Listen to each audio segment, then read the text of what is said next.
National disaster management authority के मुताबिक मुल्क भर में गुज़िश्ता 24 घंटों के दौरान मजीद 21 अफराद बारिशों के बायस जाँ बहक हुए, जबकि 26 जून से 22 जुलाई तक 242 अफराद जान से गए।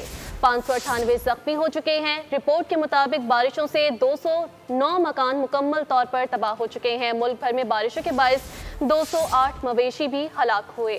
12 पुल और 10 किलोमीटर सड़कें भी मुतासिर हुई हैं। शदीद बारिशों का सिलसिला 25 जुलाई तक जारी रहेगा। NDMA ने अलर्ट जारी कर दिया है। मानसून का मौजूदा स्पेल खतरनाक है, जबकि आने वाला स्पेल इससे भी ज्यादा शदीद हो सकता है। क्लाउड बर्स्ट और लैंड स्लाइडिंग का मामूल से ज्यादा सैलाबी सूरत हाल का अंदेशा, बालाई इलाकों में लैंडस्लाइडिंग का खदशा। मुल्तान, फैसलाबाद, लाहौर, डेरा इस्माइल खान और झंग में बारिशों का सिलसिला जारी है, जबकि लाहौर एयरपोर्ट पर 108 मिलीमीटर बारिश रिकॉर्ड की गई।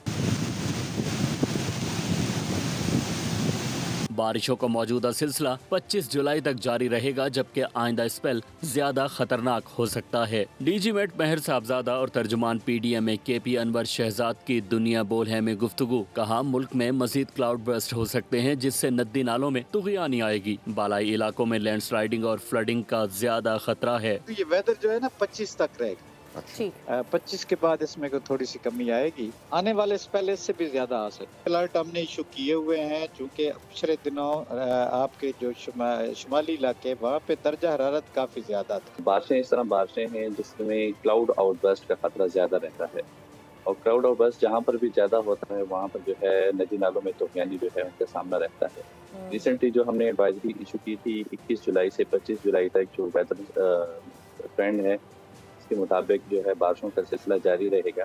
सयाहों को हिदायत की गई है कि एहतियाती तदाबीर इख्तियार करें और एडवाइजरी पर मुकम्मल अमल करें। सब्सक्राइब करें और बेल दबाएं ताकि कोई खबर रह न जाए।